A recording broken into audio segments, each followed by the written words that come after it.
Hello and welcome back to Dial H for Heroclix. I'm your sexy ranch hand co-host, Kalder. This is episode 307. This week we have special listener guest, John Karl. We casual some comparisons, we Sam some bads, but you know, like the other way around. Howdy, howdy, let's get rowdy.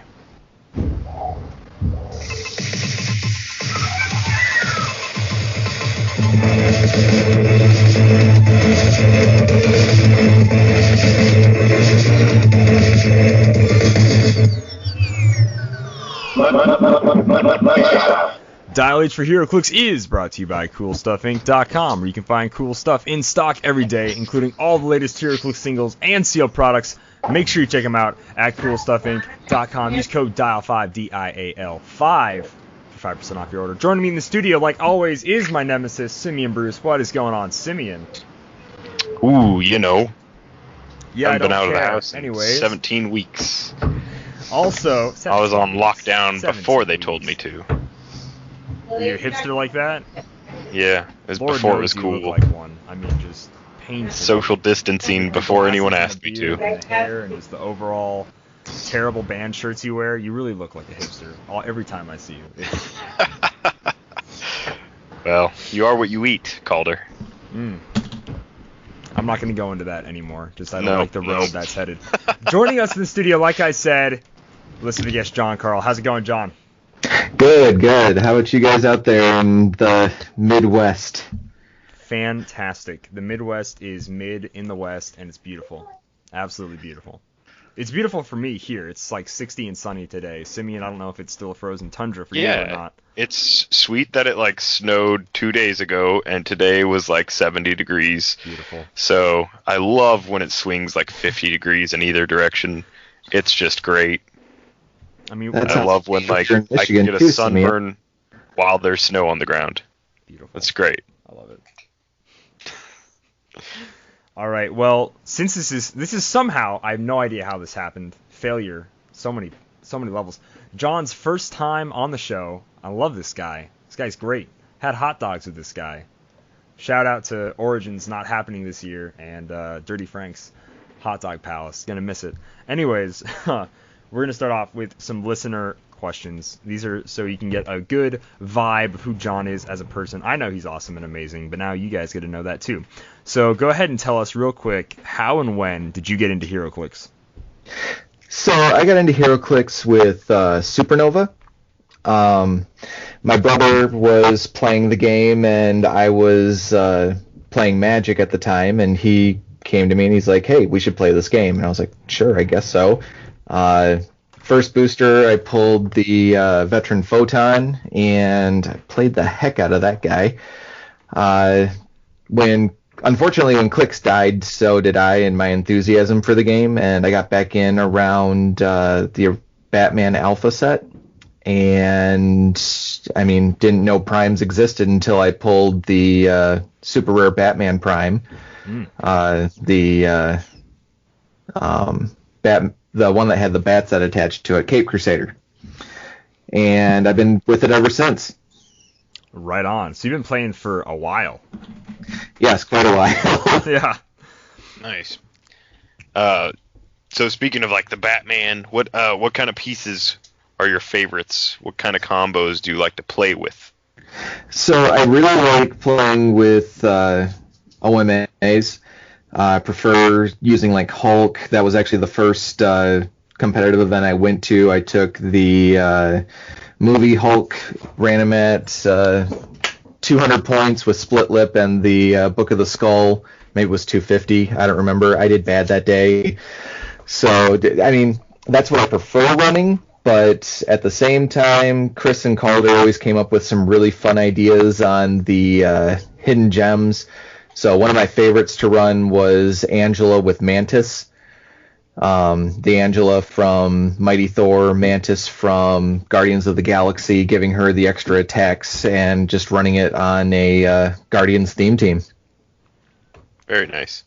Yeah, I really liked that Hulk when he first came out. I used to play him all the time, and he's not quite as good as he used to be with the chains to change to regen and stuff, but he's still pretty potent as a one-man army. I don't disagree with you at all. No, he's awesome. So typically, are you more of a meta or a casual player? I would much rather play casual. I would much rather do a 500 or 600 point golden age than 300 point modern. Right on. I vibe with that. Yeah. So like for casual, what's your favorite format? Do you like 500 points? Do you like reverse dials? Like what if it's your birthday and you get to pick the format, what are you playing? We would be playing a 400 point Masters and Minion event where one figure on your team is 150 points or less, and it's the only one that can be named. Everyone else on the team has to be a generic, and it has to be a named theme team. Very nice. Yeah, those are always fun. We've done those a few times. It's always fun to like just see the amount of generics that have been made over the years. Like when somebody pulls out some like super old generics. Exactly. That's good stuff. I know like Hydra is probably my favorite to do that. I love it. And then just go ahead as the last one. What is your usual venue? Go ahead and shout out your home venue. So my home venue is the stadium in Frankenmuth, Michigan. We play on Wednesdays typically, and it's usually 500 point golden, except for the first Wednesday of the month we do 300 point modern for any of the people that want to get out and try to get to the rock events or the WizKids Opens that typically happen down at Eternal Games in Warren. Oh, right on. All right, since I kind of skipped over it, let's go ahead and get into what made us happy this week. Simeon, why don't you go first? This week, what made me happy was grilling out one of the nights where it wasn't snowing. There was snow on the ground while I was grilling, but it was a nice breezy 65 as there was snow and grilling meats. It's just my favorite time of the year when it's not like boiling hot out, but like it's perfect camping weather and stuff like that. I love being outside this time of year. Awesome. John, what about you? So I'm an essential employee, so I got to go on vacation this week, but everything I had planned for vacation was canceled due to the world ending. So instead, I'm getting caught up on a bunch of stuff that around the house that has needed to be done. Yesterday, I put in a brand new front porch because ours was crumbling, so I had to do that. Been working outside just as much as possible before the rain starts kicking in. Right on. What made me happy this week is I've become addicted once again to online poker, and have finally got out of debt, and we're now in fake online money. $300,000 richer, getting that much closer to the $1 million achievement I need to get. Sure do love me some poker night at the inventory. All right, moving on. We're going to go ahead and jump into casual comparisons. I don't know. Fly casual. All right, so Casual Comparisons is a game. You might not have heard it in a while. We did it last time in our 300th episode. It's been a hot minute since then, so let me just go ahead and reiterate. Each of us has chosen a Heroclix figure that we think best represents like the comic book feel of this character, and then we'll kind of go into it, talk about the powers and abilities, and why we think that this Heroclix version of this character, feels the most like a comic book version of it. It's kind of like, we're casually comparing, etc., stuff like that. So I'm going to go ahead and read a quick blurb. This week we chose Deadpool. Most people know who Deadpool is, but in case you don't, for some reason, I'm going to go ahead and read a quick little something so we all understand. So Deadpool is a disfigured mercenary with a superhuman ability of accelerating healing factor, physical prowess. He is a mercenary, gun for hire that uses katanas and like kind of light machine guns, pistols, and then he has a knack for making quirky quips. Quirky quip, that's hilarious. Who writes Wikipedia articles nowadays? All right, fantastic. John, you're our guest. Why don't you go ahead and talk about the Deadpool you chose, why you chose him? So I chose Deadpool number 201 from the Deadpool set. So the reason I chose this one is because, as you pointed out, the sculpt has the katanas on it. It's got the pistol. It's got him standing just ready for action. And so one of the big things I like about this is the Merc with the Mouth trait with the give Deadpool a free action, attach a word balloon to him, replacing him the current attached. Deadpool can use the associated effects. So a lot of the fun ones with this were like the sheep gun or breaking the fourth wall, stuff that sounds familiar with Deadpool. And the same thing goes with a lot of the powers that are on his dial. I liked my trait in Web of Spider-Man better. The designers think I'm graceful for combat reflexes. Dump it in at all damage. Trust in your dice unless you're scared. Get chicken for range combat expert. Everything breaking fourth wall just for Deadpool. He just feels like a Deadpool to me with his 12 attack, moving down. I mean, obviously the dial doesn't hold up nearly as well, and he's way overcosted by today's standards, but he's still one of my favorite to pull out of the box. Absolutely. Simeon, tell us about your Deadpool, why you chose him. Speaking of, I liked my trait in Web of Spider-Man better. I went with the Web of Spider-Man number 057 Deadpool. So similarly, he is also standing on like a thing. He's got one blade out, one blade sheathed, and then he's got a submachine gun in his hand and the classic Deadpool outfit.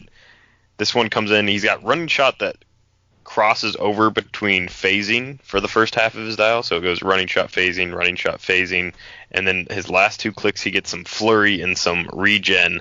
But the best part about this guy is his ridiculous regeneration trait. And so this is, whenever Deadpool would be dealt damage from an attack, you roll a d6 instead. On a result of 1, he takes the damage plus 1. On a result of 2 to 3, he takes normal amount of damage. But on a result of 4 to 5, he takes 1 damage. And on a result of 6, he heals 1 damage instead. So you have like a 50-50 chance of either taking only 1 or no damage. And that makes this guy really like hard to like actually deal with sometimes. You have to hit him like really hard and just hope that he rolls bad. And then on his last 2 clicks, he's got some regen to help him out in case this trait hasn't helped him enough. Okay, right on. My pick is going to be the Deadpool in the X-Force 060 Deadpool Merc with a Mouth. This is the title character. He's going to be the cheapest one, clocking in at about 70 points. I really like this Deadpool. Number one, I think he's super fitting, like for a title character and the whole title character ability. All his title abilities are really cool and thematic. So he has regeneration on his dial. He starts with some running shot. He's got indom, 6 range, stuff like that. His sculpt is him on a Heroclix board, stomping on little Heroclix figures, so like other characters that were in the set, which I just find this a hilarious like way to break the fourth wall as Deadpool. It's awesome. The only bad thing, this is like the one negative thing about this guy, is that his keywords are wrong. Mm-hmm. Yeah, okay, there it is. What keywords he got? Kalder. So he has initiative and X factor. And none other keywords. That's it. That's it? He was, yeah. So, all those teams. No Deadpool core? Believe it or not. Okay. Now, wait a second. Let me finish. Before you tear apart my pick here, let me finish. All right. He has an ability which he can just heal every turn, right? Like that's really cool. So sure, he has regen on his dial, but he can also heal every turn, which builds up to when you can do like ultimate distraction, where characters' combat values can't be increased, which is really cool. So it's kind of like him monkeying around, freaking people out, whatever, distracting people, right? And then there's the slow-mo bullet time, which really feels like the opening scene in the first Deadpool movie, where he's like got like 13 shots or whatever, right?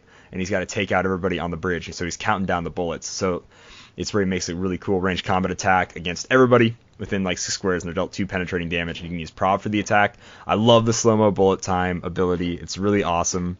And overall, Deadpool just seems very thematic to me. He goes into some charged blades later. Close combat expert, range combat expert. I love him. Very flavorful. All right. Now we've all went into our Deadpool dials with a little heat there. So let's watch it. All right. Still my show. So we can go ahead and vote. Maybe say some things we liked about other people's dial choices. Just saying. Just saying. I do like that Deadpool's like a goofy character, and the title Deadpool has a goofy list of keywords. Thank you so much. So I feel like that was almost on purpose, except I know that it wasn't. Mm-hmm. No, but like everything other than the keywords about the title Deadpool probably do make him closer like to like the definitive like Deadpool when it comes to Heroclix. He's not like overpowered. He's not like some like real big beefy guy that like is gonna like carry your team, but he's got like enough little tricks up his sleeve that he will make it hard for your opponent to keep up with him. And that makes sense in like a comic aspect, as like that's kind of what Deadpool is in comics. Like he's not like gonna be able to take Thanos on like one-on-one, but if he's got like the right support or the right writer or something like that. If he has the right writer, he can kill the entire Marvel universe. So I mean, yeah, he did. Yeah, let's watch. I mean, why not? I think he's done that twice now. Is it twice? Jeez. Yeah, I think it's twice. Yeah, I think he saved it once and then he killed it once. And when he saved it, he also killed it. So I mean, it's same thing. Hey, all good things. Wow. I really enjoy we were kind of arguing about this before the show. The Deadpool 201, the Gravity Feed Deadpool, was John's pick. I love this Deadpool. I played him a lot. I played him so much. His card is funny. It's really rough because for some reason back in 2014, 149 points with no indom seemed okay, and like now it's like, wow, that's rough. That's so rough, buddy. Especially like no 18 like starting. So like it's a little rough, but like 12 attack, 3 damage, sidestep range, combat expert is really sick. Top dial. The Merc with the Mouth trait is really really cool. Between all the options you have there, all the fun little word balloons that like make him look more like Deadpool like on a map. So that's why I really like John's pick. Do you want to go ahead and get into voting, guys? Sounds good to me. Boy? Okay, John, who'd you vote for? As much as I like the figure on yours is the sculpt and the trait on Simeon's, I'm still going with mine just because of all the fourth wall breaking on that card. All right, very fair. Simeon, your vote, please. I'm going to go with the one that I've played the most just because that seems fair, and that would be Deadpool Merc with a Mouth. Okay, fantastic. I already had my mind made up before we like even got into this. I absolutely have to vote for the Deadpool 201 Gravity Feed. I seriously love this figure so much. I mean, you already heard me say it. So the official Dial H for Heroclix Deadpool is going to be the Gravity Feed Deadpool 201. Go ahead, pick him up, check him out. Put him on a Deadpool core team, Heroes for Hire. Like, he also has great keywords, like Agency X, Assassin, Deadpool cores, Heroes for Hire, 6-pack, Thunderbolts, Weapon X. Special shout out, though, to the Shifting Focus Deadpools. I love playing those, but those aren't like a singular character that we can say is like that one version. You kind of have to own like all of them and switch between. And even then, they're a little rough, but I love them a lot. Speaking of owning all of them, pick up the word balloons when you pick up that Deadpool. Oh yes, because those are a ton of fun, and you can. So, I think you can pick up the whole like set of word balloons for, I don't know, like $5. Like they should be super are not cheap. expensive. I mean, like they were on commons and uncommons in the Deadpool sets, like Headpool, Dogpool, Lady Deadpool, etc. They all had word balloons. Plus there was like 2 that were super rares. That was a Sheep Gun and a Hammer Time one. So like either way, it's still not too expensive to pick up all the word balloons and all these characters. Yeah, and this set's like, what, 10 years old now? Yeah, 2014, at least 10 years. Goodness, what, it's 2020? That's 10 years. Yeah, it's got to be at least 10 years. All right. Okay. Math is hard. Math is hard, ladies and gentlemen. Moving on, let's go ahead. This is my favorite show. Let's do Bad Samaritan.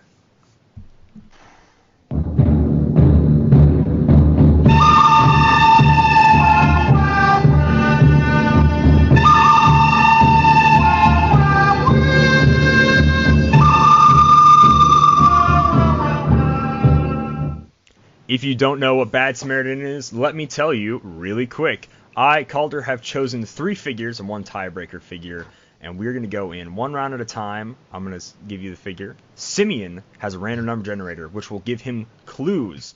him and John both get one guess after they get one clue in the first round. Second round, they'll get another clue and another guess. Third round, they'll get another clue and another guess. After 3 rounds, if they can't guess the figure, I get a point.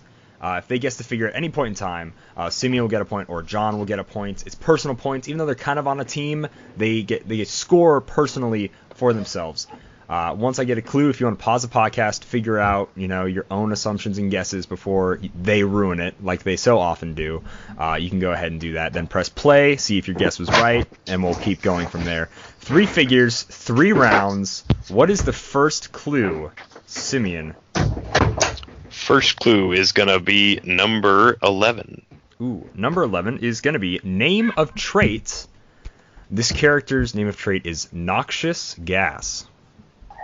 Ooh, noxious gas. Man, that sounds like a... Sounds like a Batman villain. Guy. Yeah. Yeah, I feel like, what would, Joker? That would be, someone with noxious gas, maybe? Sandman, maybe? I would think Joker is where I was going with it. Alright, let's go. You guess Joker, I'm gonna guess... Let's see. Noxious gas. I'm going to guess Sandman because he's got the sleep gun. Yep, I'm going to take this. And like I said, all these, they have to be modern age. So these are all going to be Sandman's modern age not figures. And Sandman is not modern age. He's in Joker's Wild. So let's change that guess. John, you are going Joker, though? Yeah. Okay. Simeon, do all you right. have a noxious gas person? Do we have any scarecrows that are modern legal right now that would have that? Yeah, we've got some Batman animated series. So yeah, we'll go with Joker or Scarecrow. We have one for the Scarecrow, one for the Joker. Fear gas. It is going to be neither of those. What? Second clue. Nice try. Both good guesses. Solid. But second clue. Second clue is number 20. Number 20. Nat 20. So we changed what number 20 did. So number 20 will now give you any 2 clues. So go ahead and shuffle. So it's not a free choose 2 clues. You just get 2 clues. So go ahead and spin it again, Simeon. For the first clue. All right. First clue is 6. 6 is going to be named keyword. This character is a marauder. Marauder's keyword. All right, and then give us another one. Spin it again. I'm not even going to lie. It did 6 again. Okay, spin it again. I'm not going to give you the same. All right. Second clue is 4. 4 is going to be number of clicks. So you know that they are noxious gas as a trait, marauders as a keyword, and this person has 6 clicks of life. 6 clicks of life. That cancels out Vanisher. So much. Marauders. I think of the Marauders. So Uncanny X-Men is all out. That's gone. That's not modern. Definitely not modern anymore. Yes. It's got to be are you considering XXS still modern? That's still modern, right? It is still modern until July 1st.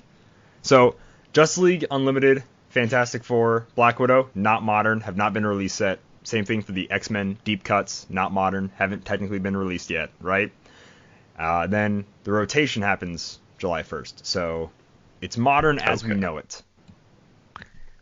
So it's going to be one of the 2 X-Men sets that we have that are legal. So yeah, so there's X-Men Animated and then XXS for modern X-Men sets. Oh, also Regenesis. I can't lie to you people.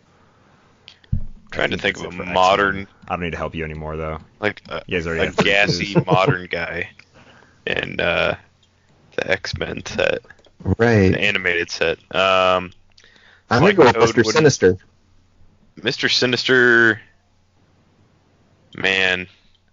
He wouldn't have any traits, though, except from, the Xavier School one would. Right. But the title character is just the title character, so he right. doesn't have any traits. I knew that, but I know that's one of the Marauders that we have that is out there, and it's got to be around 6 clicks.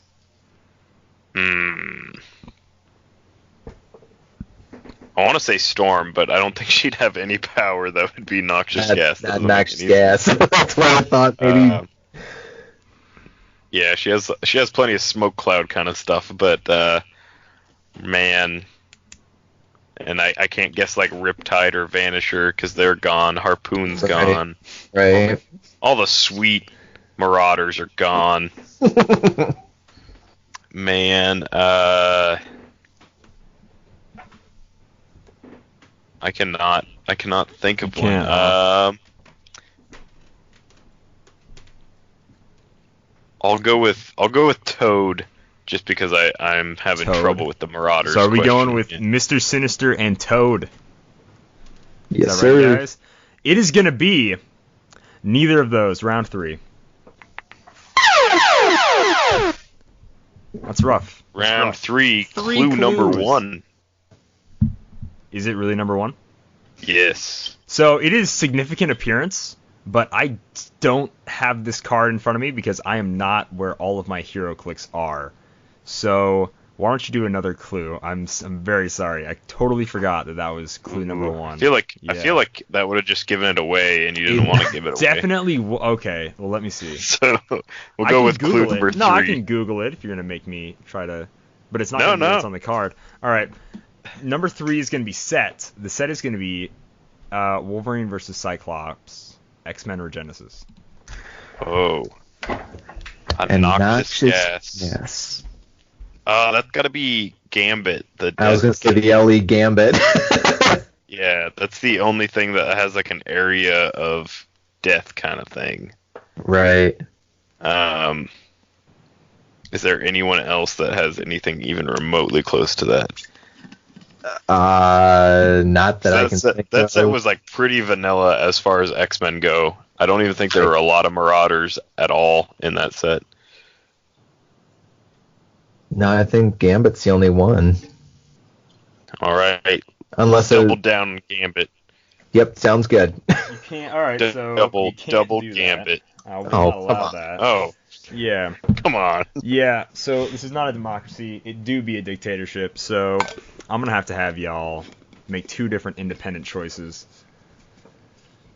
Well, I can if you want to double down, you can. But I'm only gonna give points to the first person that said it. All right, John, I'll let you take Gambit. You're gonna because I'll take Wolverine because he's a smelly guy. This is not so like, it's possible. each of you get a point because you came to terms. No, absolutely not. It's possible that there's a Wolverine out there somewhere with a noxious gas. Okay. Probably not in Heroclix world, but with the noxious gas. So John, you're gonna go with Gambit. Simeon, you're gonna go with Wolverine to take the L. Yeah, right? yeah. All right, fantastic. It is Gambit. And there is a theme this week.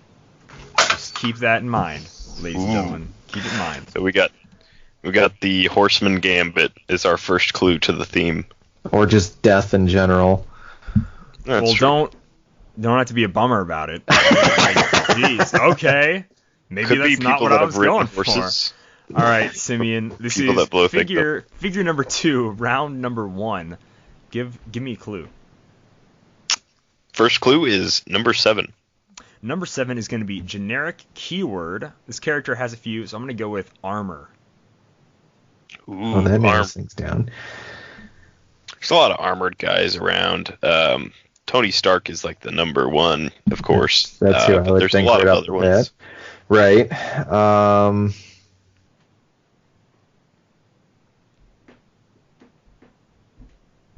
I mean, I could just take Nimrod and go with the same kind of run we're on, because I know he's got armor.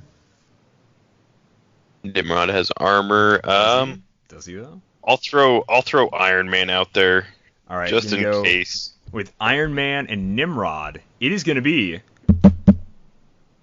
not those, not at all. So far,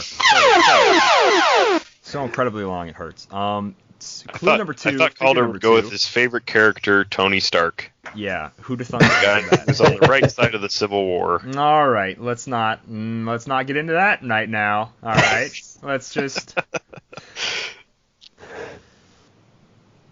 Oh, you looking for like a second clue or something? Yeah, number 2. That'd be fantastic. Yeah, that's what I would like. That'll be number 6. Number 6, ladies and gentlemen, is going to be named keyword. This character doesn't have any. Ooh, Oh, crap. a generic armor. So they're not Power Elite, not whatever Stark Industries or Hammer No. Tech, or there's probably no modern Hammer Tech. I don't know why I even guessed that. Man. Does Onslaught have a named keyword? Onslaught would have like monster armor. Generic. I don't know if he does. I know he's got like Brotherhood of Mutants team ability.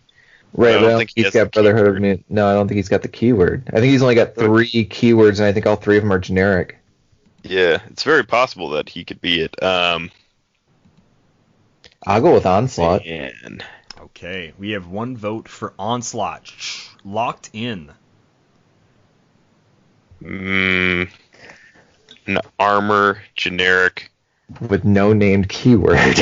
Yeah, because like even the Sentinels have like Sentinel. a keyword. Sentinel. They have Yeah, Sentinel. jeez. So they've got something. Trying to think of like who wears armor that isn't like keyworded, because like DC stuff is always, it's either like JSA, JLA, Gotham City. Right. They always have like an identifier. So it's got to be like a Marvel guy. I'm gonna go with like Bizarro Police. Maybe they didn't have one. Okay. Bizarro Police, Onslaught. It is going to be not those figures. Round 3, clue number 3, figure number 2. Simeon, what's the number? Number 10. Number 10 is going to be name of a special power. The name is Uh-oh. Rousing Good Speech for Man or Robot. Rousing good speech for man or robot. Wow. Well. That's an equal opportunity kind of person. So he's got the armor keyword, no special keyword. My first guess would be like Senator Kelly, or That was my first thought too, with Senator Kelly. what's the other one? The Graydon, not Graydon Creed. The other guy that like spawned the Friends of Humanity. But I feel like they have the Sentinel keyword. Right, rather than the armor. Rousing speech. So it's got to be a speechy kind of person, right? Right. I would think.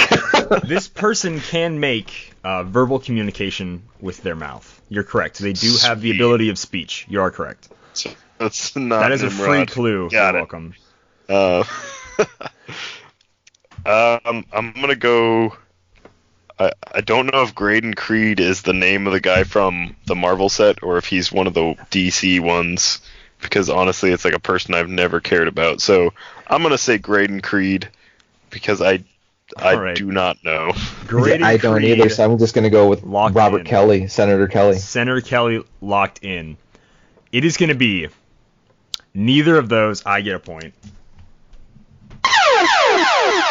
So they do have Sentinel. Graydon Creed and Senator Kelly have Sentinel, so they can be played on a Sentinel theme team, just like how the Friends of Humanity have Sentinel. I kind of figured, but Yeah, you were not wrong in thinking that.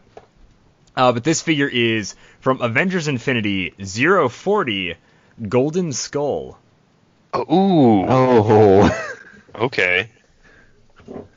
I mean, that's fair. He makes the death bots or whatever he Yes. does. Yeah. With the laser eyes and the marching and everything. All right, this is going to be figure number 3. If we get a tie, I have a 4th figure picked out. But for right now, figure number 3, clue number 1, Simeon. Let's do it. And I heard Gold Skull was just like the pay-to-win version of Red Skull. Jeez, I hate you so much. All right, clue number 18. Number 18 is a free play, so I can read off the list if you want me to. You can choose any clue you want, and I will give it to you. All Except right, for you want to clue number know? 20, which is 2 clues, obviously no. Ooh, So- I choose that one. I choose more wishes. No, no, sorry. All right, John, you want to know the set, or you want to know like top dial, or maybe a trait? Sometimes traits give it away, but like sets and top dial sometimes narrow it down. I would go with set because there's also a chance he picks something without a trait. That's true. All right, let's go set. Going set. This character is from Harley Quinn and the Gotham Girls. Ooh, Harley Quinn and the Gotham Girls. So all we have to go on theme. Then I'm gonna Flash God of Death. Yeah, we've got Gambit, like Death Horseman, and we've got Golden Skull with the Death Bots. Harley Quinn and the Gotham Girls. Man, what was scary in that set?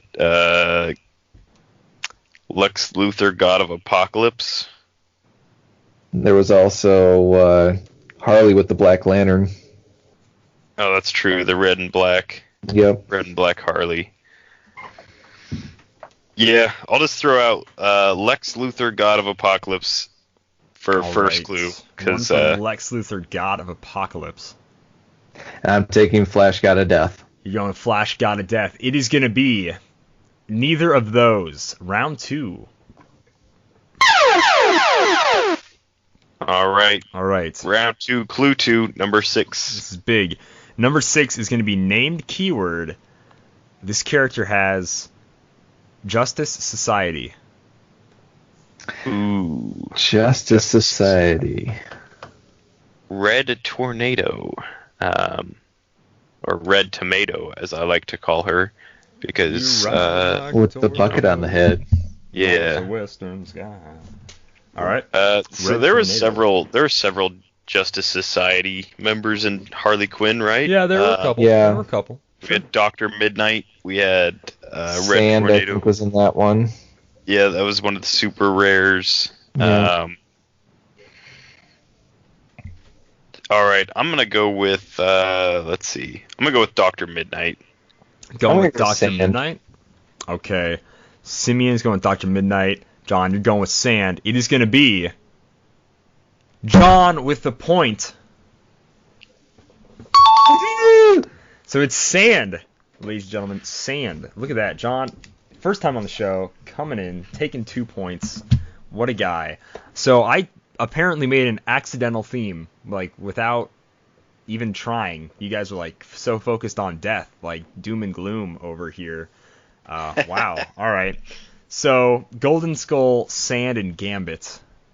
Personally, they have nothing in common, but together, they make one of my favorite places on Earth, which is Las Vegas. So, Sand, Sandy, Golden Skull. I don't know if you've ever been to Golden Nugget Casino. They have awesome breakfast there. It's really good. Really, really good. And then Gambit, just because, he throws, this is the card throwing thing, and this is the only Gambit in Modern who doesn't have a trait that says the name is Gambit, remember it. Like, no, I'm not going with that. It's terrible. So maybe the whole him being the harbinger of death might have thrown that off, but I'm just like, I can't go with both of the X-Men ones from the latest X-Men set, XDPS, have like, the name's Gambit, remember it. I'm like, that's why. Why would you make that your trait? That is so super bad. cheap to go to Vegas right now too. Yeah, do it. Travel. Because you can't do anything Leave there. your house. It's all shut down. Travel. You can't go to a completely. casino. Go to a buffet? Like, no. Yeah. Look at the Baron Strip. You'll be able to like take pictures of the person dressed up as Paw Patrol characters. Ooh, is that what they're doing now? There were Transformers last time I was there. That seemed like a lot of work. It was really cool. Like that. Yeah, I saw a Paw Patrol lady yell at somebody for taking her picture. She was like, "You're stealing my money." Yeah, and that's so wild. Like, well, I don't remember the other one, but it was like something that was like not appealing enough that I think enough people would actually want a picture with it. I was like, that's a strange choice. Okay. Right on. Well, thank you guys so much for playing Bad Samaritan, the game that is sweeping the nation. Let's go ahead and move on to the community section. There are dozens of us. Dozens! First off, before we start Community Tuesdays, I want to say thank you guys so much for the great suggestions for this last week's Thursday Throwdown. Felt absolutely awesome thrashing Simeon. with a 13 attack Oof. Fire Lord. It was great. That's spoiler. Yeah, that was for the rough. video. You got to watch the video. But also, go vote. We have another Thursday Throwdown post, which is where the video is linked to. I'm going to be playing out of Explosion, and Simeon is going to be playing out of Clobbering Time. Thank you all for your votes so far. I need a different figure besides Con Artist to be on my team, one that can make attacks. So please vote for one of those. Love the support. Don't get me wrong. Perplex is a great power. I'm not trying to tell you how to vote. I would never. But technically, you don't need other figures. You could just push them all to Perplex, and then increase one to a 12 for 4 or something. Yeah, except they got a 7 attack. And I know someone said I should just ignore the rule of 3, but I cannot really do that to make a fair game since we're using modern rules. So go vote on that Thursday Throwdown post. There's literally so little news that it takes no time for scrolling wise on our Facebook or Twitter to find that post. So don't worry about it. But and if you want to see me miss several times on a 12 defense, that definitely happened. So I felt so bad watching that game. So painful. It was rough. It was. But Simeon's got some really good picks so far out of his set, so it'll probably be more it's true. fair. I do have a solid Nightcrawler and some other janky stuff. Yeah. So and so far it's just Con Artist. I think someone actually said somebody else. That's not true, Calder. I voted for that's Destiny false. as well. You did also vote for Destiny, so I also have a 20-point prop control with 0 damage, I think. So you have all the support you'll need. Crit hit, all the support. Oh yeah, baby. So this Community Tuesday's question was: since events are on hold until further notice, what figures are you looking forward to use after rotation? Personally, in the whole Sioux Falls group, we're playing events online right now. We're just playing a bunch of post-rotation, which I kind of hate because I know I'm going to get sick of post-rotation once post-rotation becomes modern. So, I really honestly don't want to play post-rotation, but that's what we're playing, which is fine, whatever. It's cool, whatever. Not going to complain about it, except I already did. So, already kind of playing post-rotation. I really, really can't wait to play those Lex Luthors. That's what I'm looking forward most to play, is all those Lex Luthors. So that's my personal answer. Simeon, what about you? I definitely want to do a Dr. Fate Swarm team from the new Justice League set, and after that I want to play everything from the Fantastic Four starter. I definitely want to run that Silver Surfer a couple times and that Doctor Doom as a one-man army, see if he can go without any support kind of thing. Sweet. John, what about you? So I haven't had a chance to run Immortal Hulk yet, and I really want to get him out there with a Don't Die Tech team and see how he performs. But besides that, I'm really looking forward to the Black Widow movie set with the shifting focuses and that chase. Nice. Simeon, why don't you go ahead and go first? Let's just read 3 each. Sound good? Absolutely. On Facebook, James Craddock is extremely excited about the Justice League Unlimited set. He added several exclamation points. I cannot count them all because they bleed together on my screen. He says, "This is a set I've been wanting and hoping for at least 12 years. So close, so close. Just gotta wait till they send them. It'll happen." That's right. One of these days. Hopefully. Or we can just drive down to Alliance headquarters and break in. Not that I would campaign for that. Not that I would ever say, but do it. I get good gas mileage, so if anyone wants to carpool, gas, I hear gas is pretty cheap right now. So. It's crazy cheap. It's like $1.50. What is going on? Well, no, Down by Detroit, $100. Did they find more dinosaurs to turn into gas? That's that what's going on? Baby? Those dinosaurs didn't die for nothing. They died so you can drive around. So do as much driving as you please. A little plastic superheroes says JLU Gold Amazo. I hope he's as good as I think he is. He's got that 19 defense, baby. Is it 19 or 20 top dial? It's high. It's good. It's pretty solid. Yeah, I don't remember it, but yeah, it's big. It's big. It's the biggest. He's got great numbers. Okay. On Facebook, Tristan Campos agrees with me and says the whole Fantastic Four starter and Justice League Unlimited Dr. Fate. Nice. ISIS FX says Andre the Giant on celebrity theme teams, and it's this great gif of Andre choking out this WrestleMania announcer guy. It's pretty awesome. All right, and on Facebook, Dylan Disney says Justice League Unlimited Superman, and he clarifies the starter one. Ooh. AKA the good one, not the one that's missing Indom. But there are for some other 100 good points. Supermen that are also there.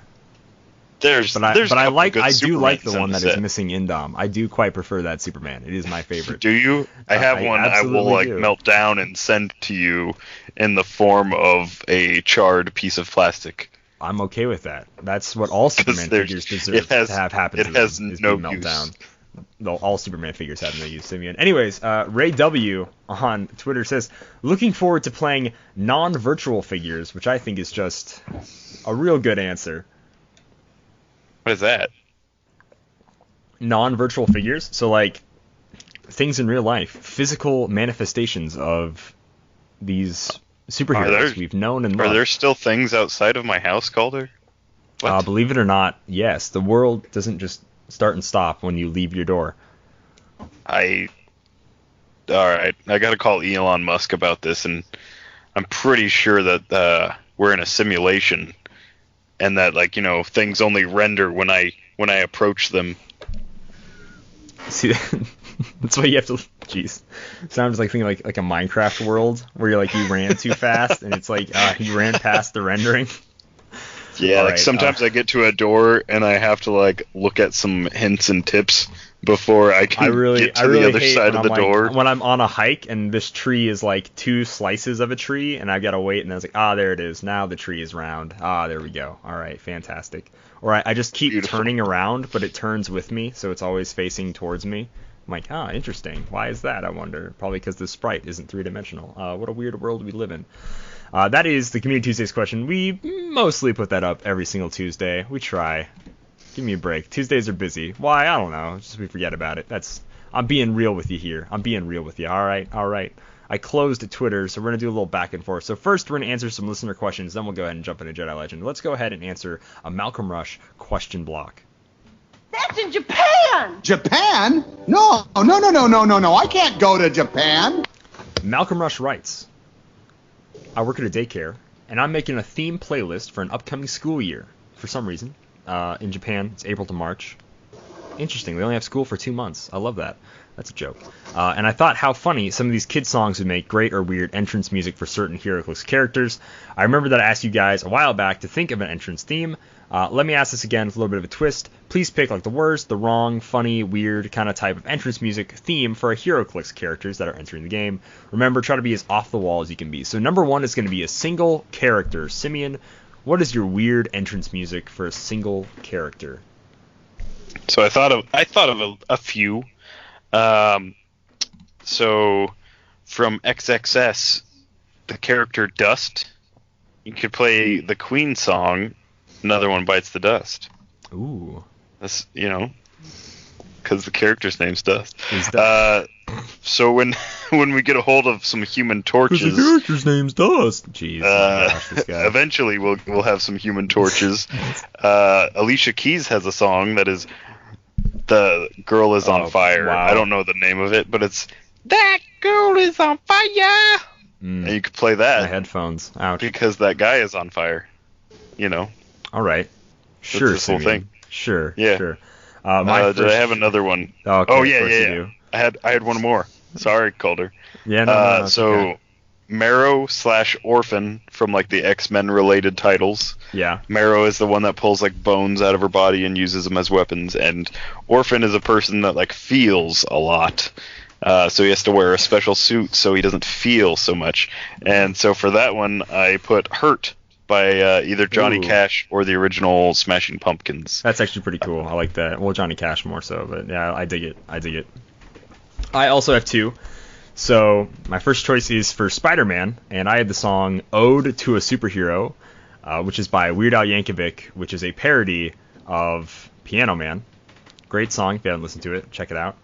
My second choice is The Blob, and for this one I chose Fat, which is a parody of Bad, which is also by Weird Al Yankovic. Yes. Yep. Number 2. I'm fat. I'm really, really fat. fat. Ooh.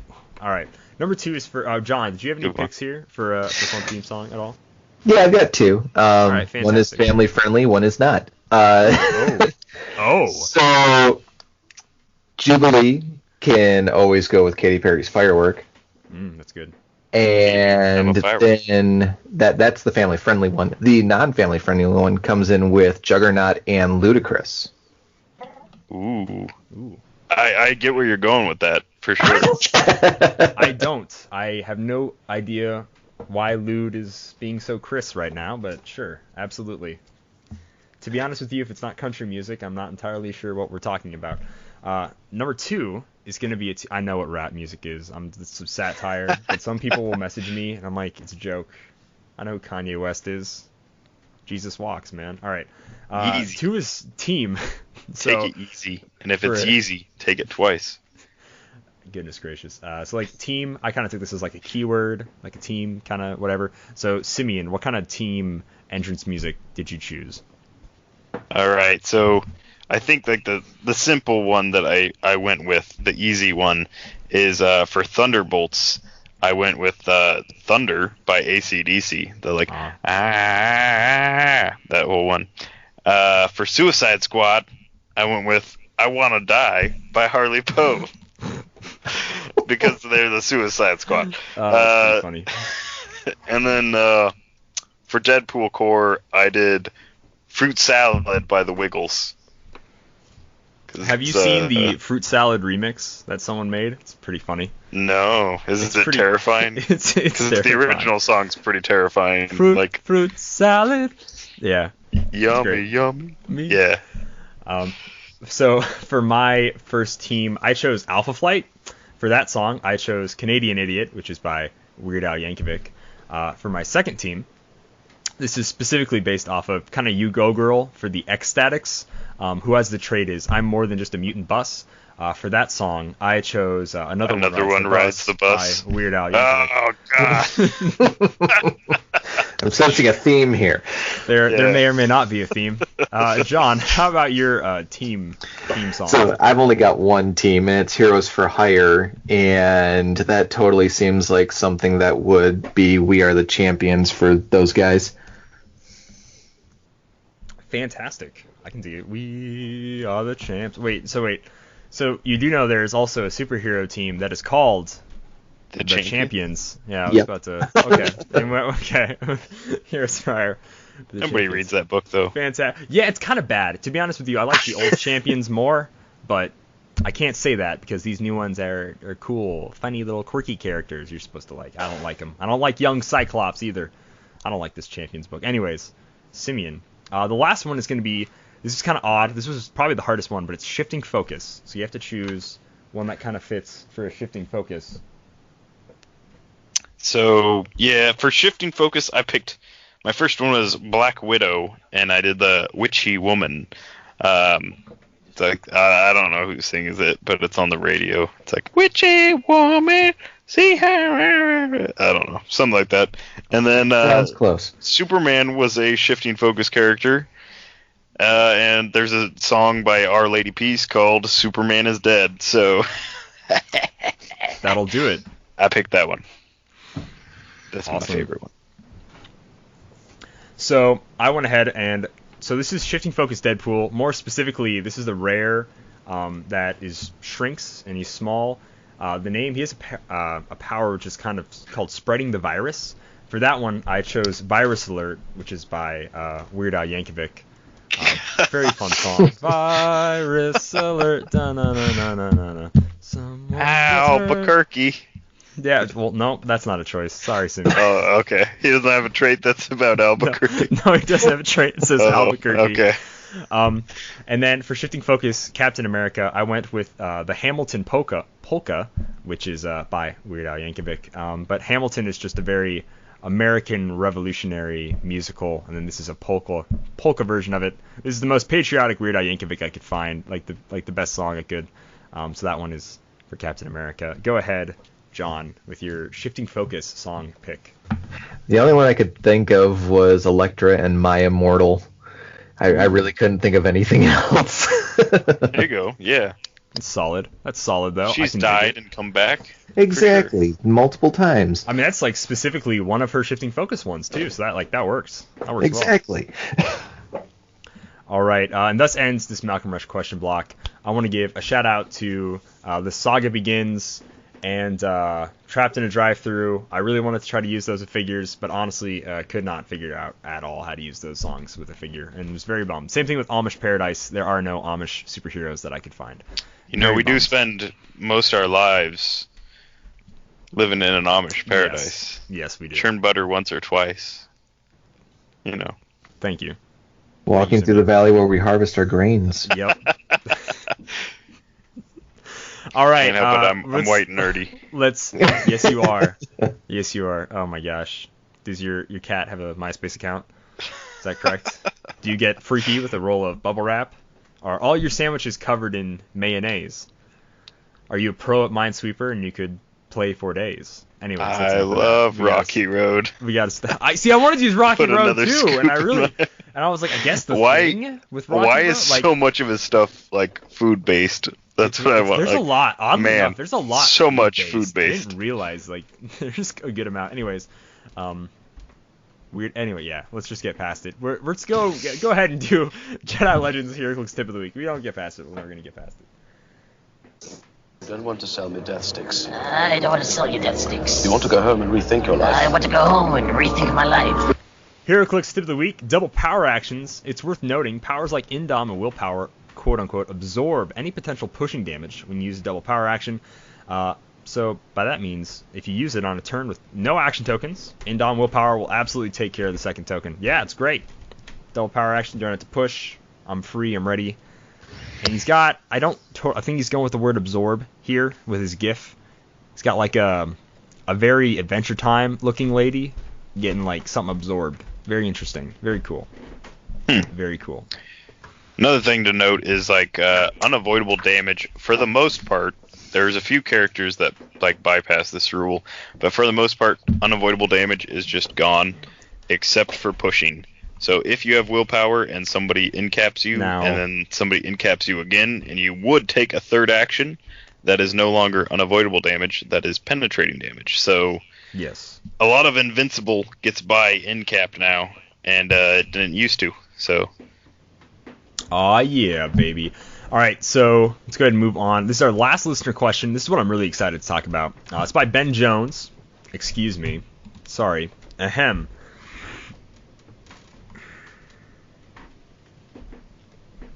Are you ready for that awkward silence? Because I can't find his name on this list. Superfan Ben Jones. How do I not know that? Superfan Ben Jones, send us an email.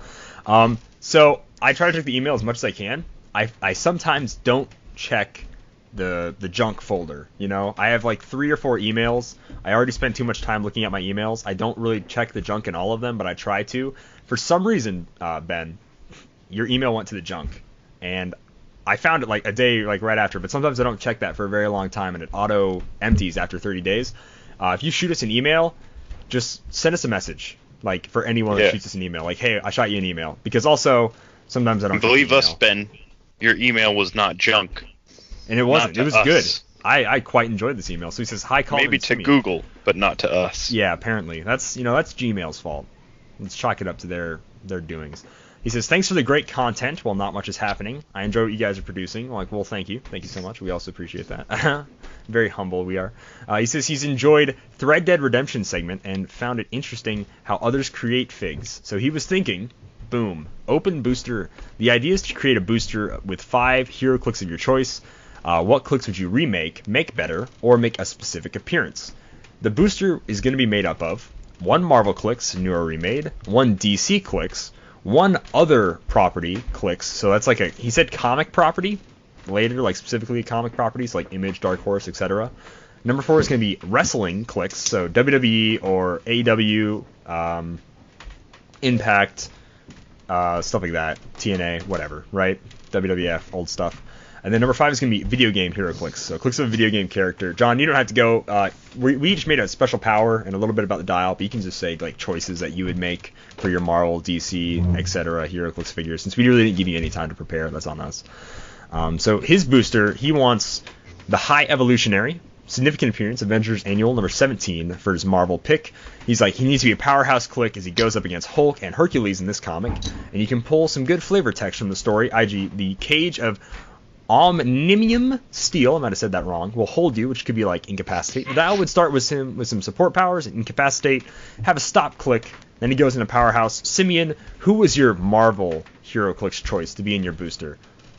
So for my Marvel pick, I had a hard time because Wolverine's my favorite Marvel character, but we've got a lot of good Wolverines. So I was like, who have we not gotten recently? Like, we haven't had like one in the last, like, I don't know, like 3 or 4 sets. And I thought Taskmaster, we haven't had one since Captain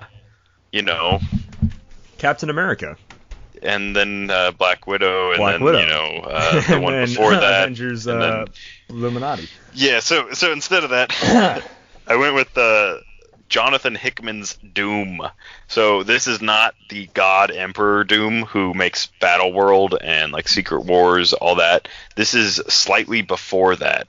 This is the Hickman Doom that takes on Celestials on behalf of the Fantastic Four to hold the Celestials at bay when the Council of Reeds is collapsing. If you haven't read Jonathan Hickman's Fantastic Four and Future Foundation run, it is one of the best Marvel series, just period. High praise. So for this Doom, I've got a couple flavor text things that he would have. So he has, this is when he is standing up against the Celestials have like surrounded him and he is standing against them. He says, "Do your worst. I will remain unmoved." And this would be a stop Click. So Doom would get, this would be like a stop Click mid dial, not like end dial stop Click.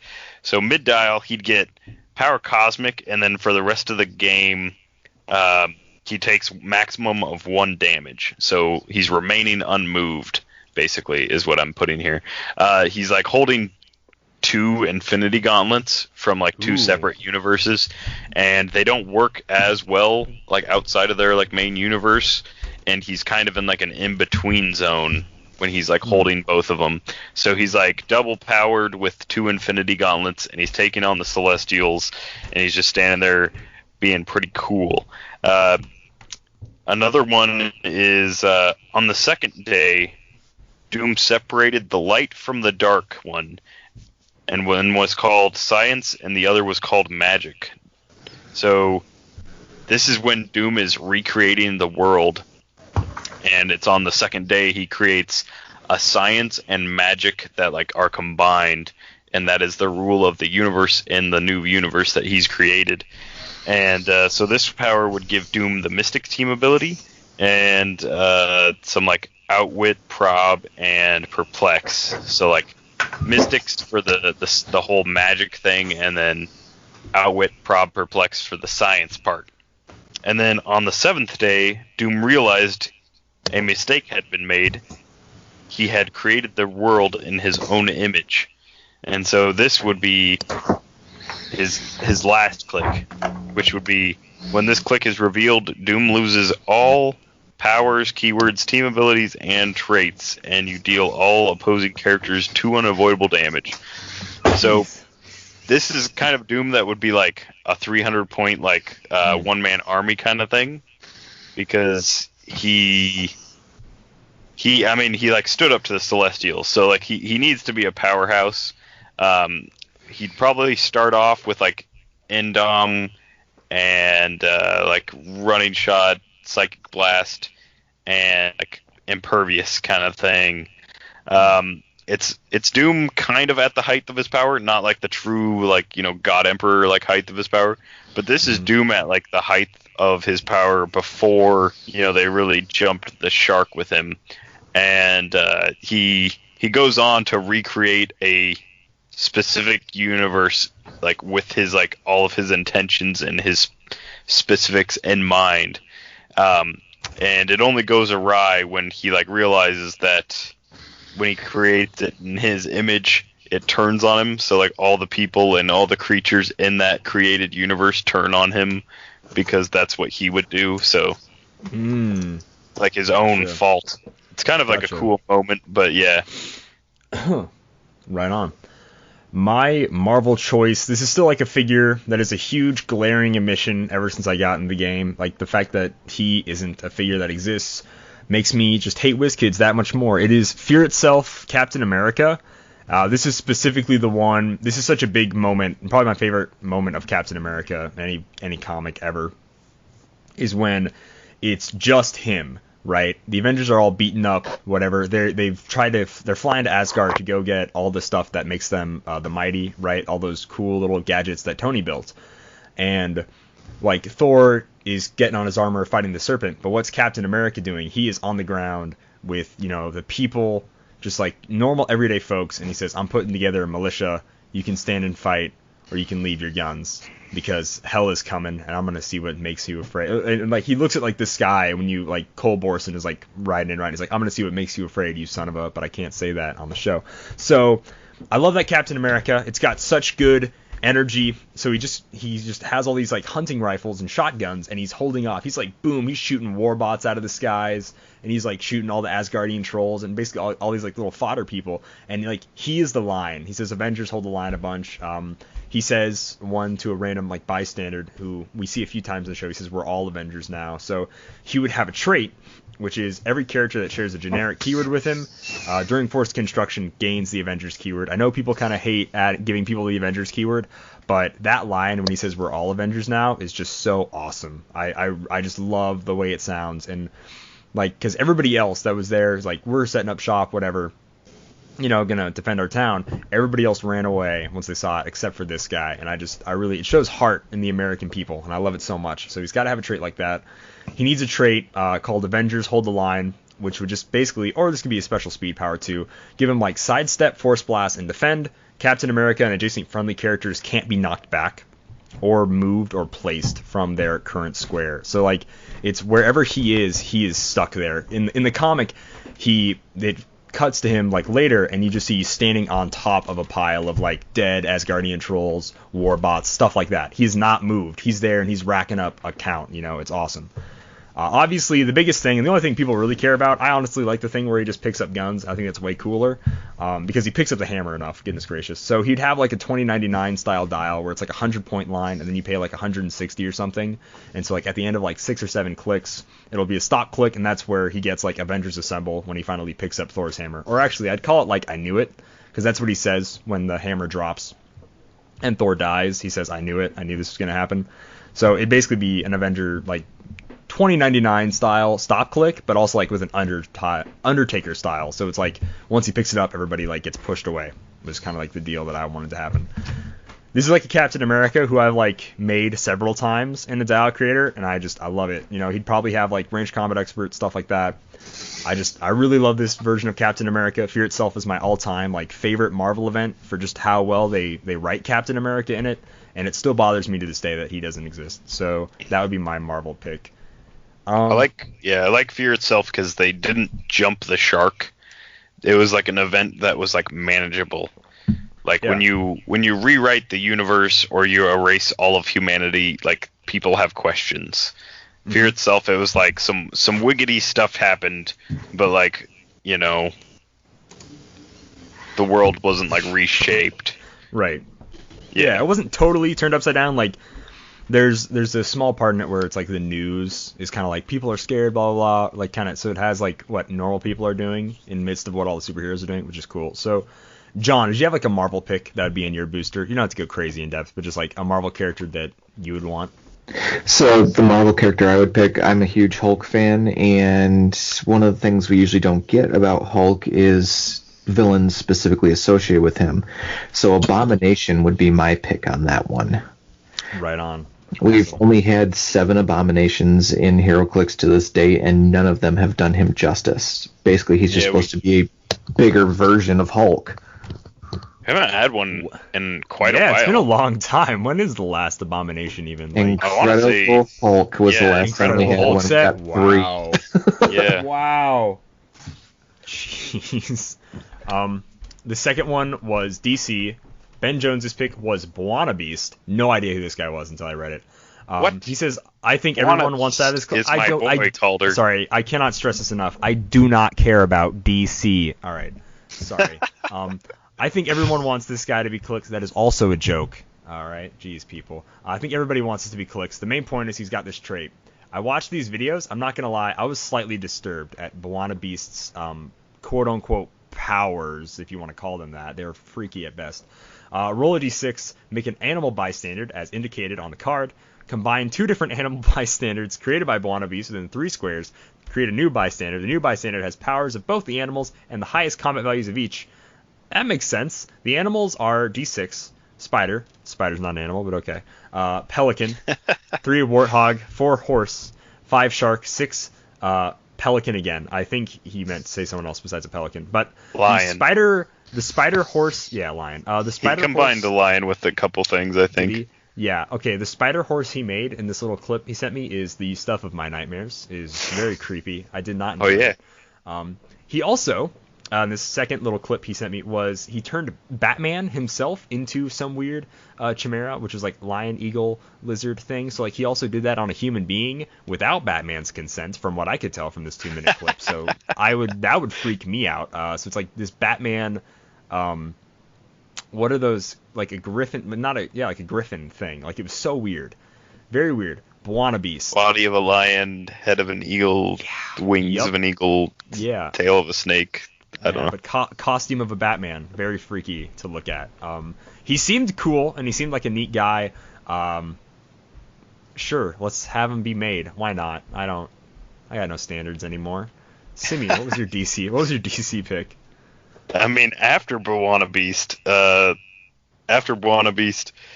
do have a singular DC want, and that would be a 2x2 Barbados. So we've already gotten Barbados, but he is a shell of what he could be.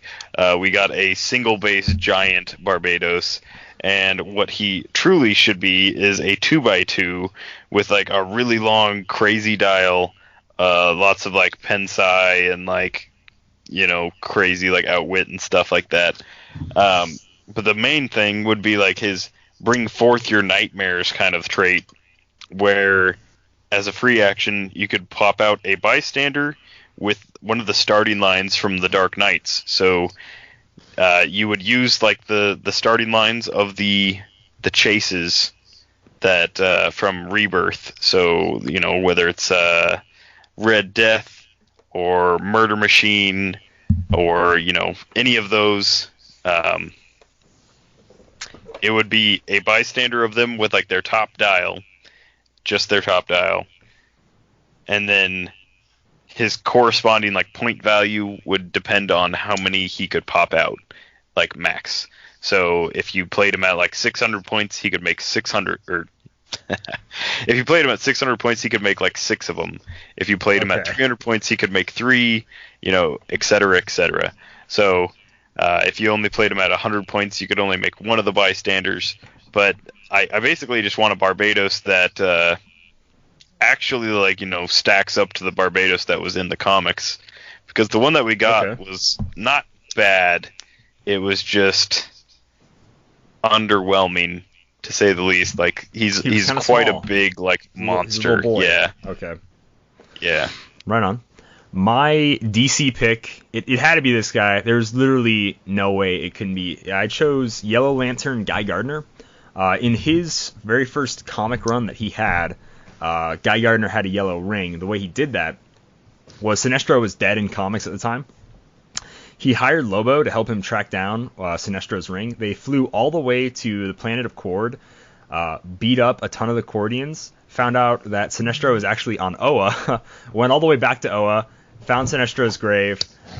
Then Guy Gardner had a spiritual battle against Sinestro, but he beat him with his better willpower, because Guy Gardner is awesome and the best Green Lantern.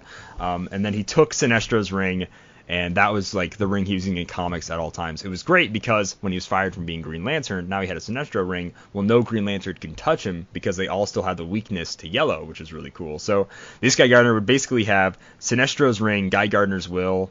Pretty simple trait is willpower, and then perplex, but only to negatively affect the combat value of an opposing character. Like, that's like a simple trait he would have. He would probably have like just invulnerability. Like, I really don't feel like Lanterns need much more than invulnerability unless they do something really crazy. So Guy Gardner was doing a lot of street level stuff. I mean, sure, he beat up Sinestro and he beat up like Lobo a little bit later, but he still didn't want to fight Lobo, which is pretty understandable. Like, even if you can beat up Lobo, you're like, yeah, I don't want to fight him though, So, like, that guy Gardner was great. The whole like run around this was him like finding his own, and after being kicked out from the Corps, he did a lot of Justice League International as a Yellow Lantern too. The Yellow Lantern drew energy from other Green Lanterns, so he'd probably have like an ability where he does more damage, like modifies attack value +2 or something against like someone who has either green powers showing or just someone who straight up has like the Green Lantern Corps keyword. And he was way scrappier as this version of Guy Gardner. So besides the whole like fear perplex power, he'd just get better as time goes on. So instead of like ramping up, he'd already start pretty ramped up, and his stats would just get better as he takes damage, because he slugged it out so many times. It was great. We need a Yellow Lantern Guy Gardner. I want my cowboy boots, leather jacket Guy Gardner so bad. John, who was your DC pick? My DC pick was Dexstar, because it's one of the few comics that I've actually read dealing with the Lantern Corps, and his origin story is just so sad. Poor little kitty cat. It actually is pretty sad. I shouldn't say that. All right, number 3 is going to be a other comic property.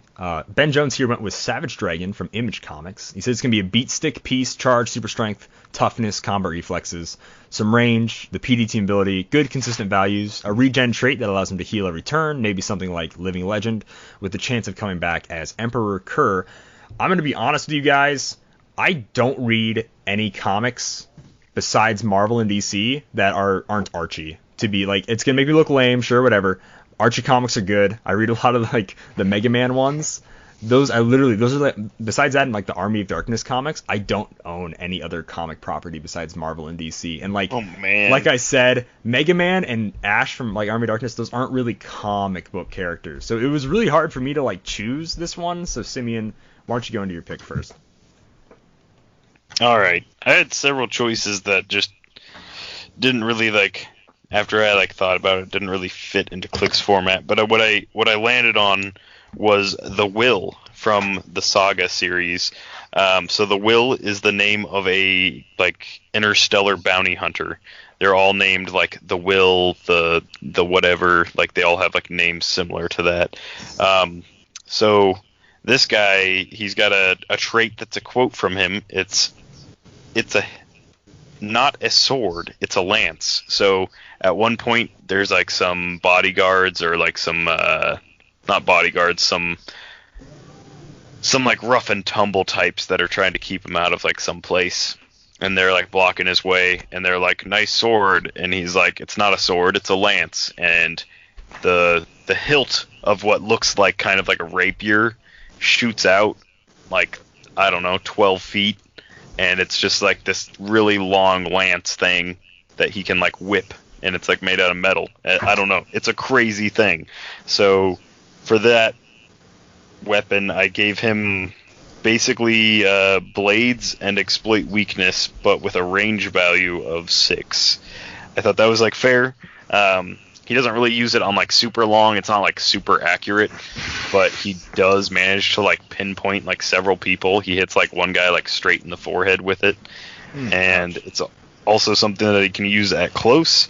So I put it can be used at a range or like at close, but it's just blades exploit. And then in addition to that, he's got the Lion Cat Bystander that he can spit out. Once per game, he spawns Lion Cat Bystander, and that would just have like a charge, blades, perplex kind of thing. Lion Cat's just a cat that can tell when you're lying, and if you're lying, it says lying. It doesn't say meow or something? Nope, it says lying, and that's all it really does. But it is like a larger than like a normal human cat, or Earth cat, I should say. There's no such thing as a human cat. It's probably like the size of like a jaguar or something, but it looks like a house cat, like a sphinx. Okay, right on. Oh, shouldn't have Googled human cat? That was disturbing. All right. Nope, never do that. Nope, that was bad. John, all right, you said you're going to have to go, so why don't you go ahead. plug your venue really quick before you go, and thank you so much for being on the show, my man. Yeah, I appreciate it. Yeah, it's in Frankenmuth, Michigan, and it's called the Stadium. There's 2 locations, one in Bay City, one in Frankenmuth.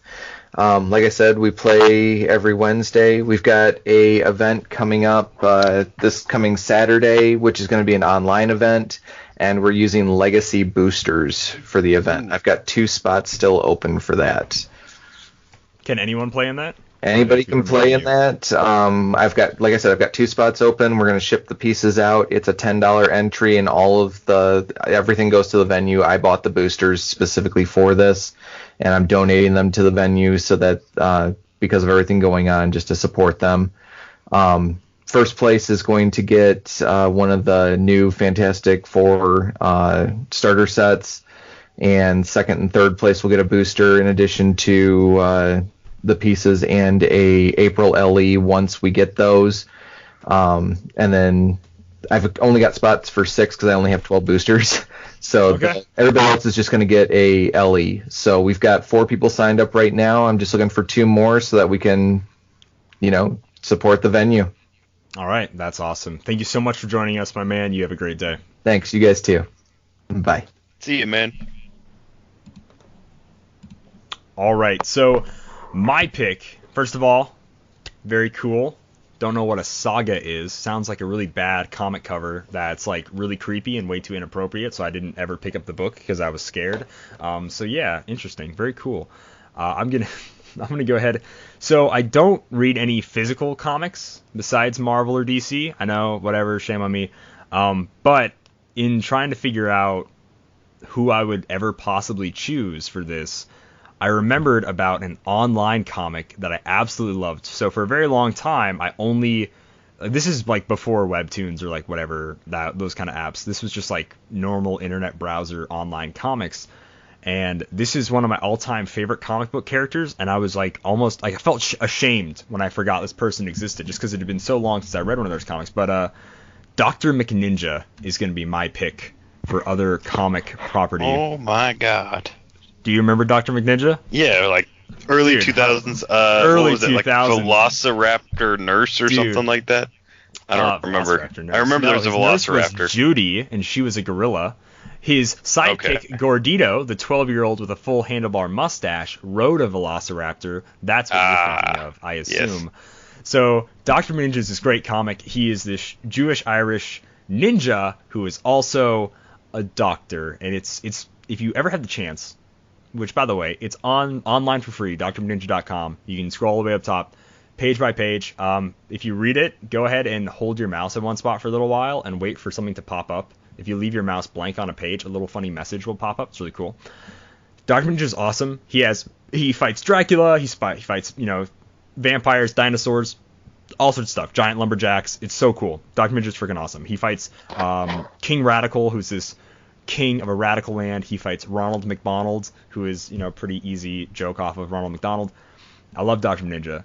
But honestly, when I came to making his dial, it just kind of ended up being a really kind of standard dial because realistically, he doesn't really have any superpowers. So he'd have like stealth, charge, flurry, sidestep, ignores hindering, stuff like that, sprinkle throughout the dial. He wouldn't really have blades, claws, fangs. Even though he has a katana, he'd have precision strike. It feels more like him. He's more precise than that. I did have one special, which is support, even when adjacent to an opposing character. And then he can use support as free when non-adjacent to an opposing character. So I thought that was cool. And then he'd also have like perplex for sure. He's very witty. He talks like kind of like how Spider-Man does when he fights.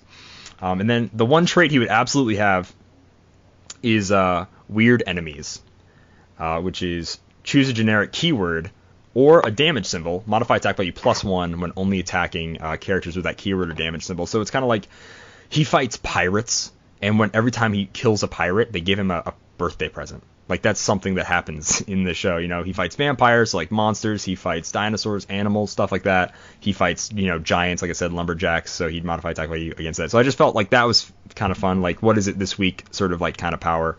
Dr. Ninja is awesome. It's a webcomic. It's all free online. When I got into it, they were at like a huge cliffhanger. And so he uploaded every Monday, Wednesday, and Friday. So I was like on that, trying to like read every single page. Love Dr. Ninja. It's been over for goodness gracious 3 years now, making me feel old, even though it started in like 2004. So yeah, Dr. Ninja's awesome. Really loved it. Thank you for the question, making me revisit that. The next the next one is going to be wrestling. He went with Sami Zayn. Of all people, by the way. Ooh. Sami Zayn, WWE. Signature move, hell of a kick. When he has one action token, he can use lightning speed with a +1 to attack. If he hits, the target becomes immobile. So, like, this is kind of like a normal wrestling Sami Zayn. Right now, he's in this weird, like, half manager, half wrestler mode for Shinsuke Nakamura and the Swiss Cyborg. I can't think of his name. It feels so bad. Whatever. Cesaro. So, like, right now he's more, like, in this whole artist collective thing where he's more of a talker than a wrestler. But, like, we could also get a Sami Zayn who has a super long dial for, like, when he wrestled Samoa Joe for the entirety of one NXT episode.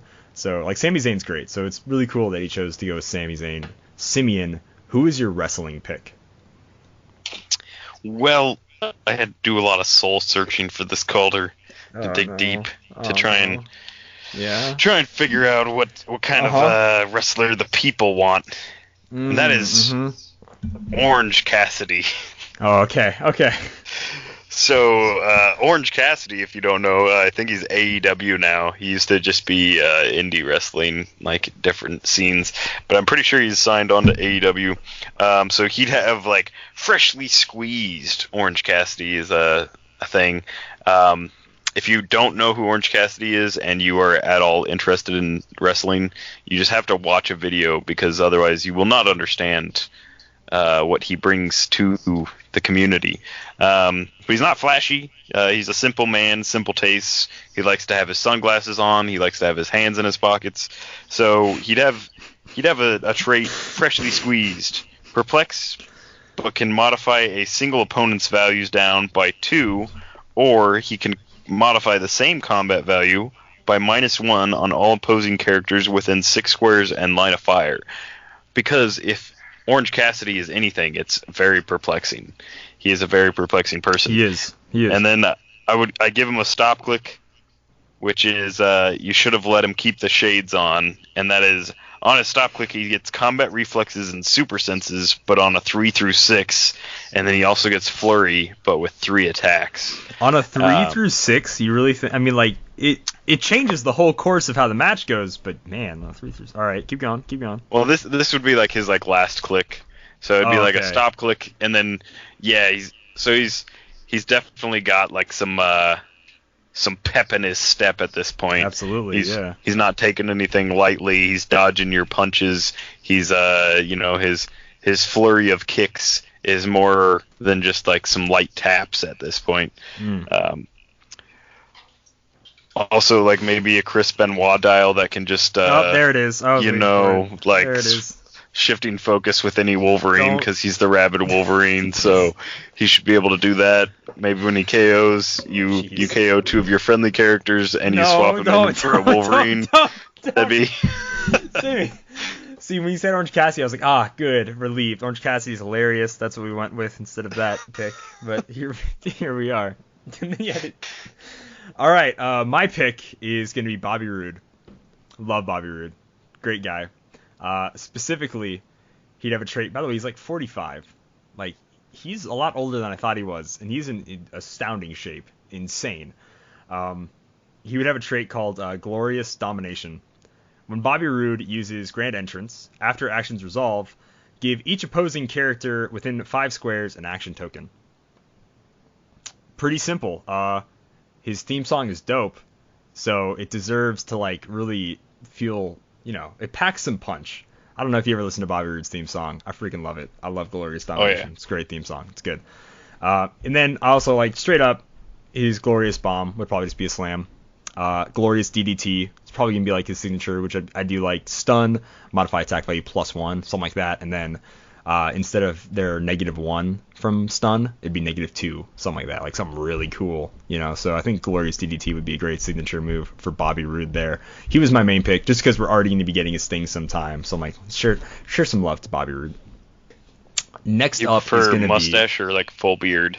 So the mustache look was pretty awesome. I'm not gonna lie, but he looks better with the full beard. He looks a lot less creepy with like the full beard. Way less creepy. The mustache was like, oh, that's Bobby Roode. Yeah, it made him look more like he was actually Rick Rude's son, like people actually think, but he isn't. It's kind of funny. Like when he had the mustache, you're like, yeah, this is some Rick Rude vibes here. Video game is gonna be the last figure in the booster. Ben Jones here chose Skyrim, and he chose the Dovahkiin, however you say it. Good close combat piece, battle blades, claws, fangs, combo reflexes, toughness, charge, range 6, as he does shoot arrows. A trait would be Fusroda, unrelenting force. Power, Dovahkiin can use force blast with a minimum result of 2. Characters knocked back take 1 unavoidable damage for every square they are knocked back. That is gnarly. I love it. That's really cool. Simeon, you played Skyrim. That seemed pretty pretty spot on. Also can turn into he can turn into a werewolf. He also has like Daedric armor, so that'd be like impervious but can reduce penetrating. Like if you play that figure 200 matches in a row, you get like I don't know, +1 stats. Oh, and how would you even? All right, cool, great. Stealth, bonus to sniping. I don't know. Everyone eventually pulls out a bow and starts like shooting at enemies they clearly cannot beat, like hand to hand. Like it's no matter how many times you try to like you're like, I'm just gonna put everything into strength and just like beat people up this game. You eventually are like, it's not worth it. I'm just gonna hide in this bush and shoot at them. Who is your video game pick, Simeon? All right, so I went a slightly different route for this one. My video game pick was Joel from The Last of Us. If you haven't played it, it's a somewhat post-apocalyptic thing with like zombie-like creatures, and you play as I'll say like middle-aged dude that's like he's been around both in the apocalypse and before the apocalypse, so he's got some knowledge of some stuff. And he's got like a code of ethics and things like that. So this would give this character would have like a power that is called crafting, and it would be free, destroy an adjacent or held object, and pick a standard power to use until your next turn. So a lot of the game is about like finding little bits and pieces of like different stuff so that you can make things later. And like, you know, sometimes it's like a bomb that shoots out nails, sometimes it's a smoke grenade, sometimes it's just like arrows, sometimes it's like little health packs. So he would have access to a large variety of things. He's always crafting different stuff, and so I figured giving him the ability to destroy a light object and turn it into a standard power would be adequate enough for what he's capable of. And his dial would look like it'd be like some like leap climb stealth combo with some sidestep. He wouldn't have any like running shot or charge. He's not like bursting into the fight. He's kind of like staying back and hiding. But then he'd have like average attack and damage values, like a 10 or 11 attack for maybe 3 damage, probably 2 would be more realistic for him. And then if you've played the game and like you've played to the end, he would have a stop click that gives a little bit of a nod to that, and that would be lose everything or cure the world, and that would be stop. When this click is revealed, you may return a KO'd character to the map, or you can heal all friendly characters of 2 clicks. So I'm guessing this power alone is going to jack up his price a little bit. But I think it would make sense for the gameplay kind of thing. He played a pretty important role in the events of that world. And it's just, I don't know, good homage. Can we just have like a Joel that you would also buy, but instead it's Joel on Callus? You know, I think that'd be hilarious. Like how we have a Black Widow with a bike instead of we have Joel with Callus. Terrible name for a horse, but I loved Callus. He was great. I love that game. The game's awesome. made so many shanks. Like, that was just like, hey, man, I'm tired of these stupid clickers causing me problems. That's really all you needed, was like, if you made a ton of shanks and you got enough scissors and stuff, you'd be kind of set, because it was just like, it was, stab one of those, and you're like, wow, that's so much easier. How great was the was this as disorienting for you as it was for me, the upside down part? Do you remember that at all? Part. When you get caught in a trap and you have to shoot zombies upside down. Oh. Do you remember that? That sucks. I don't remember it being that bad. No. Oh, really? Okay, maybe I do.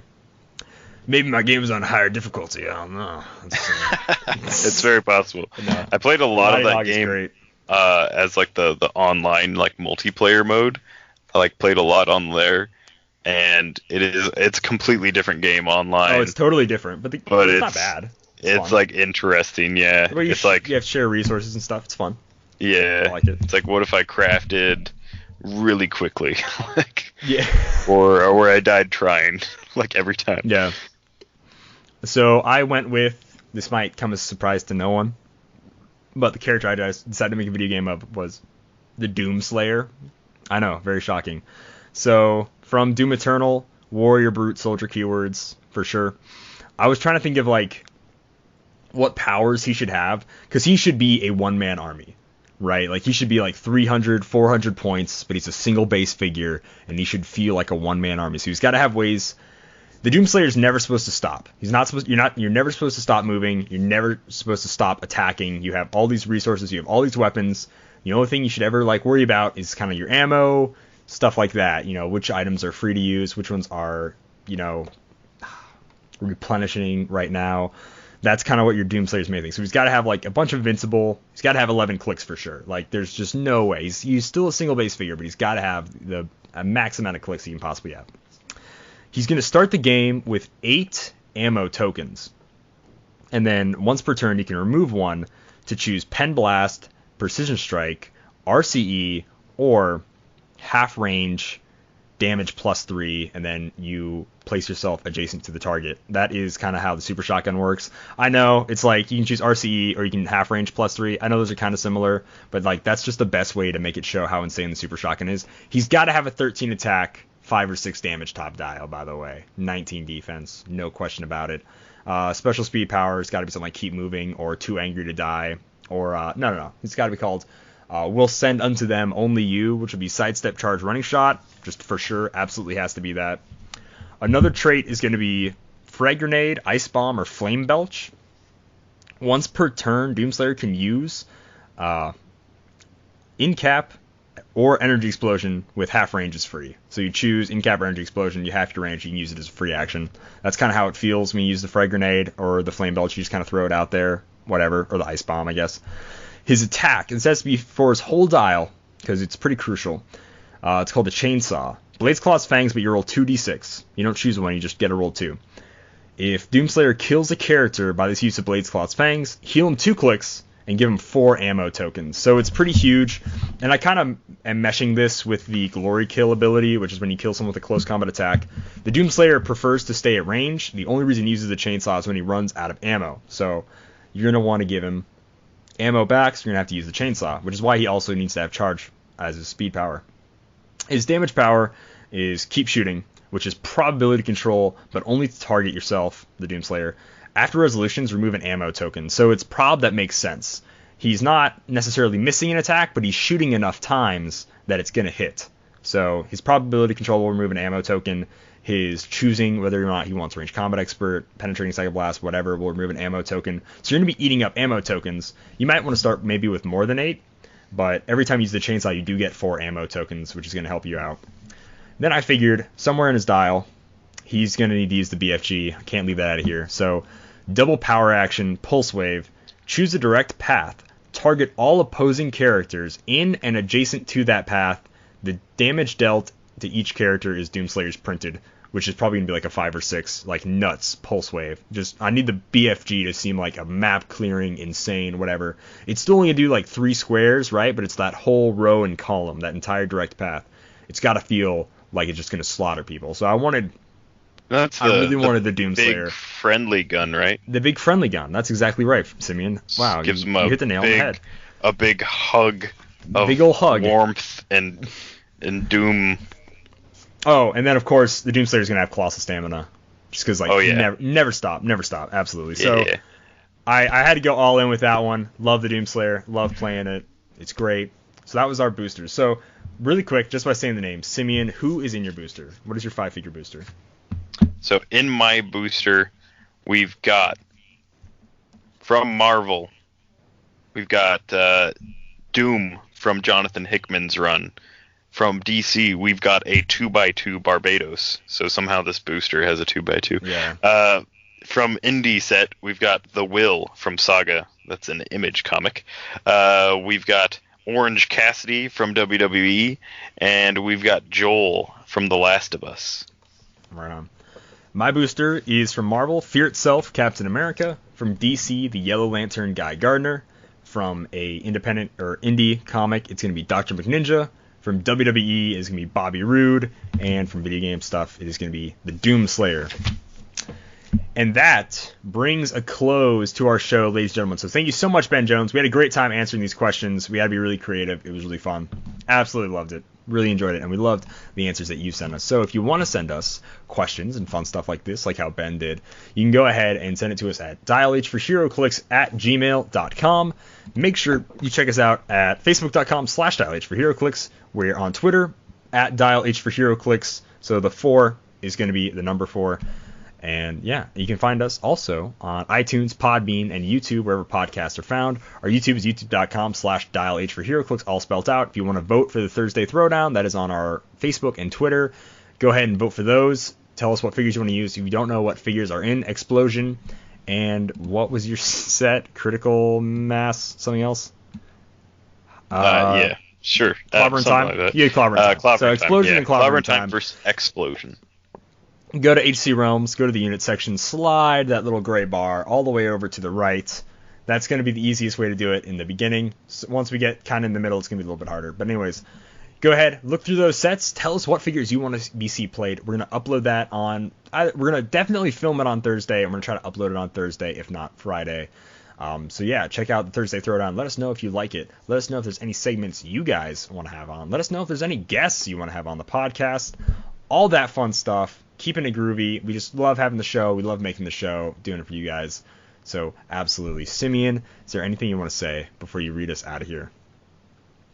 Nope. I just want to say, give us a watch. We're reformatting, so there's a few little like video hiccups in like the first video, but you know, it was the first time, so yeah, whatever. Yeah. But oh, yeah. Wait a second. If you do want literally anything other than Nightcrawler to be on my team, then because that's like the only figure that's absolutely locked in, as several people have voted for it, I'd be appreciative, because I didn't play back then. I don't know what's good or bad. If you want to mess with me and pick something that's just awful, great. Can't wait. Absolutely. If you want something to crush Kalder, and you want my team to be just absolutely destructive, then throw that on there as well. All right, right on. Oh, and just really quick, because I've been doing it, just checking it out, leave us a review on iTunes. If you have an iTunes, please leave us a review. It makes our podcast appear when people like show up Heroclix. They already see us pretty much right away, because we are the best Heroclix podcast. Humble brag, not saying much. So, like, if you leave a review, the latest review is from, like, last year in July. So it's been almost a year since we had a review. If you guys like the show and never thought about leaving a review, go ahead, pop us a 5-star review. Go ahead. I love it. Dial H Fan Club. Come on, leave us a review, guys. Love you. Yeah, especially if your name is Dial H Fan Club. Fan Club. Maybe leave us a review, Dial H Fan Club. All right, so you can go ahead and read us out of here. All right, with that, Dial H for Heroclix is brought to you by CoolStuffInc.com, where you can find cool stuff in stock every day, from all the latest Heroclix singles and sealed products to some pre-orders and cool board games and what have you. So check them out at CoolStuffInc.com. Happy trails.